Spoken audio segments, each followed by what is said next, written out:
Hello, you're kicking off the Sunday's edition of QPVN English News Bulletin. You're with Milinji and here come deadlines. Hanoi organized civil defense and defensive aerial exercise. Image of Uncle Soldier shines in ABYEI. UN Human Rights Council adopts Vietnam's UPR Cycle 4 report. On September the 20th, the funeral of Associate Professor Đặng Bích Hà, spouse of late General Võ Nguyên Giáp, took place solemnly in Hanoi. General Secretary President Tô Lâm, Prime Minister Phạm Minh Chính, Chairman of the National Assembly Trần Thanh Mẫn, and many leaders and former leaders of the party and state sent roots to the event. The Central Military Commission and Ministry of National Defense delegation, led by Senior Lieutenant General Trịnh Văn Quyết, Chairman of the General Political Department, came to pay their respects to the Associate Professor. Associate Professor Đặng Bích Hà was born in 1928, the eldest daughter of Professor Đặng Thái Mai, former Minister of Education, the first director of the Vietnam Institute of Literature. At the end of 1946, the wedding of the Commander-in-Chief Võ Nguyên Giáp and Đặng Bích Hà was held in a very plain way. For two-thirds of a century, Associate Professor Đặng Bích Hà had become a solid home front for her husband to undertake many important responsibilities assigned by the party, the military, and the people. Following the memorial service on the afternoon of September the 20th, the burial service of Associate Professor Đặng Bích Hà was held on the morning of September the 29th at Vũng Chùa in Island, Quang Trạch District, Quang Binh Province, next to where General Võ Nguyên Giáp rests in peace. On September the 20th, the Ministry of National Defense Steering Committee for Exercises directed Hanoi City to organize a civil defense and defensive aerial exercise in 2024 and visited the Hanoi City's logistic base. Secretary of the Hanoi Municipal Party Committee Bùi Thị Minh Hoài, head of the City's Steering Committee for the Organization of Defensive Aerial Exercises, and Senior Lieutenant General Nguyễn Tân Cương, Chief of the General Staff of the Vietnam People's Army, Deputy Defense Minister, and Deputy Head of the Ministry of National Defense Standing Committee for Exercises attended the event. Also attending the event were leaders from the military and Hanoi City. As exercise scenario goes, the Hanoi Civil Defense Command organizes and directs the response to disasters of fire, explosion, collapse of structures, toxic chemicals, and radiation in industrial parks caused by enemy firepower attacks. Chief of the General Staff Nguyễn Tân Cương highly appreciated the high sense of responsibility of the participating forces who had to make good preparation for the exercise and actively deal with the situation in the scenario. The exercise is an opportunity for the forces to implement the law on civil defense 2023 and other related documents. At the same time, this event helps improve command and staff capacity in civil defense, thus allowing the city to effectively handle all rising situations. On September the 20th in Hanoi, a field exercises as part of the 2024 Hanoi City Defense Aerial Exercise took place. The exercise addressed scenarios including cyber attacks on information system, terrorist captures, riot management, and the security of an international conference. Attending the event were Bùi Thị Minh Hoài, Secretary of the Hanoi City Party Committee and Head of the Exercise Steering Committee, Senior Lieutenant General Nguyễn Tân Cương, Chief of the General Staff of the Vietnam People's Army and Deputy Defense Minister, and Senior Lieutenant General Trần Quốc Tò, Deputy Minister of Public Security. The exercise featured 4 key components: a parade of vehicles and equipment and personnel of the exercise, restoration of computer system and internet after a cyber attack, a field training operation to capture terrorists and rescue hostages, and deployment of security measures for an international conference, including managing disturbances from large gatherings. The exercise was successfully conducted with strong coordination among participating forces, meeting all objectives. It helped enhance leadership and command capabilities, strengthen ties between Hanoi's military and police forces, and improved logistics and communication readiness for both routine and emergency operations. On September the 20th, at Nội Bài International Airport, the Vietnam's Department of Peacekeeping Operations held a ceremony to welcome members of the Military Engineering Company Rotation 2 who have just completed their mission and returned home after a one-year term participating in the UN peacekeeping operation at the UNISFER. During its term, the military engineering company rotation too left many good impressions on international friends in general and the people of ABYEI in particular. A friendly and responsible Vietnam have been demonstrated through such activities as opening new patrol routes with a total length of more than 330 kilometers during the dry season, participating in rescuing hundreds of stranded vehicles, actively and proactively organize mass mobilization activities, and provide humanitarian support to the ABYEI community, with a focus on building and repairing roads, upgrading facilities and means for community activities, and supporting health, education, and environmental services. The military engineering company rotation 2 is commanded especially for the efforts of rebuilding the mission's infrastructure. The dedication and contributions of the unit have continued to spread the image of Uncle soldiers and the Vietnamese peacekeepers, creating favorable conditions for the next rotations to perform well their tasks of the mission. In recent years, Đắk Lắk province has prioritized building a strong military force with a focus on integrating economic development into the process. As a result, the province's defensive posture has been strengthened by many exemplary militiamen who have implemented high-effective economic development models that has helped the local militia remain committed to production activities while fulfilling their defense and military responsibilities. A key example is the development of durian, one of the province's main crops, which has helped expand the Đắk Lắk durian brand. These days, Indonesia's family is busy harvesting durian, with prices ranging from $2.67 to $2.87 per kilogram. This season's crop will bring the family an income of about $41,000. Next year, we plan to continue expanding to increase both income and productivity for high use.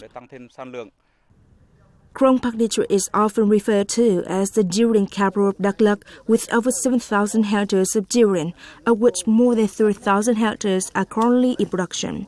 The local militia has taken the lead in establishing numerous cooperatives and cooperative groups, actively changing and sharing experience to help durian tree thrive and meet export standards. The local militia not only directly protects the area but also guides other militia members and local residents in applying science and farming to improve the yield and quality of the durian. Krông Park District's militia force has also set up a fund for rotating capital among its members, helping them secure more financial resources for production and expanding durian farming. In addition, they have invested in factories and major durian export purchasing agencies. The local authorities have also provided loans from policy banks and socialized capital to support the military force.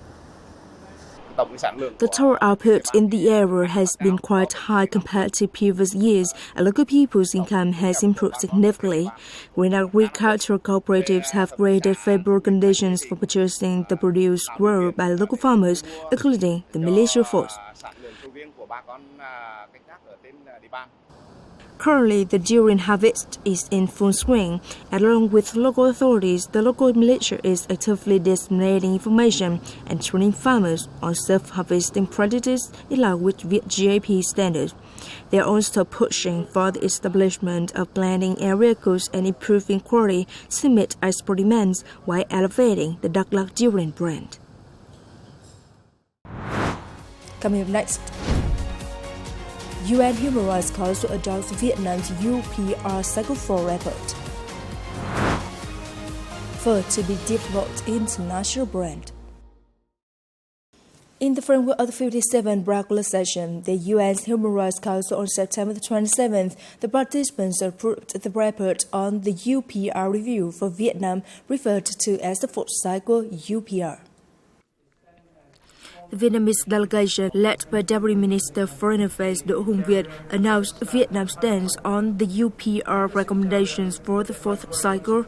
He affirmed that Vietnam will continue to strengthen the legal framework on human rights through the promulgation and amendment of a number of important legal documents related to human rights and civil rights. Though it has been heavily affected by Typhoon Yagi, the country has still sustained its positive and stable economic growth while promoting the application application of science and technology and innovation in production and business, laying a solid foundation for the exercise of human rights. Efforts to promote gender equality, women's empowerment, and protection of vulnerable groups have recently seen positive progress.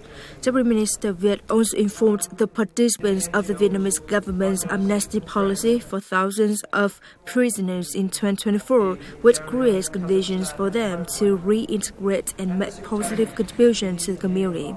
At the end of the session, the Human Rights Council adopted the results of Vietnam's fourth cycle UPR. Having completed of the fourth cycle review on the protection and promotion of human rights, Vietnam will move to the phase of implementing the UN's recommendations. Analysis suggests that the U.S. Federal Reserve's first interest rate cut in over 4 years will impact global economies, including Vietnam.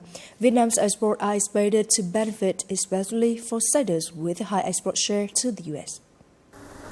After a period of declining orders from the U.S.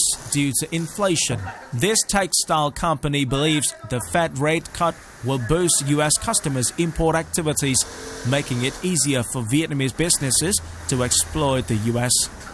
This presents a great opportunity for Vietnamese textile enterprises. With lower interest rates, American companies will have more room to grow, leading them to seek suppliers from regions like Asia, especially Vietnam. The Fed's 0.5% rate cut is seen as significant, weakening the USD and reducing exchange rate pressure on the Vietnamese dong. This will encourage production and increase demand for imported goods and raw materials. Export-import companies will benefit from the stable value of the Vietnamese dong against the USD and its increasing value compared to other currencies. This will stabilize the prices of imported goods, helping businesses reduce costs and inputs, thereby improving profitability and operational efficiency. It is also predicted that within 3 to 6 months, as interest rate drops, global demand will rise, boosting Vietnam's export growth in the near future. Nam Định Phở and Hanoi Phở have officially been designated as National Intangible Cultural Heritage by the Ministry of Culture, Sports and Tourism. However, with this recognition comes a critical question. What steps must be taken for Phở to evolve into a national brand and capitalize on its rich heritage? The challenge weighs heavily on the minds of those who have made and cherished this beloved Vietnamese dish. Embracing their craft and viewing Phở as a treasured legacy from their ancestors is a shared belief among those who make Phở in Vân Cù village in Nam Trực district, Nam Định province. I've been selling Phở in Hanoi since 1982, following the footsteps of my father and grandfather, who also dedicated their lives to this job. Vân Cù village, Nam Trực district is regarded as the cradle of Nam Định Phở. For 4 to 5 generations, villagers have made a living by jobs related to Phở. And the 5th generation in this job, in the past, every step of making Phở noodles was done by hand, making the process very labor-intensive. Now, thanks to machines, we can save time and effort. After Phở was recognized as heritage, the Vân Cù Phở Club Nam Định organized a workshop to gather members' opinions and propose a cultural space to attract tourists.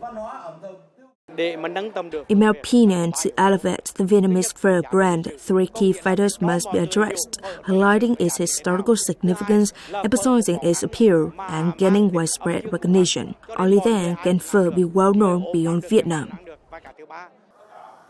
Phở has made its way into dictionaries, so foreign tourists often remark that when visiting Vietnam, trying Phở is a must.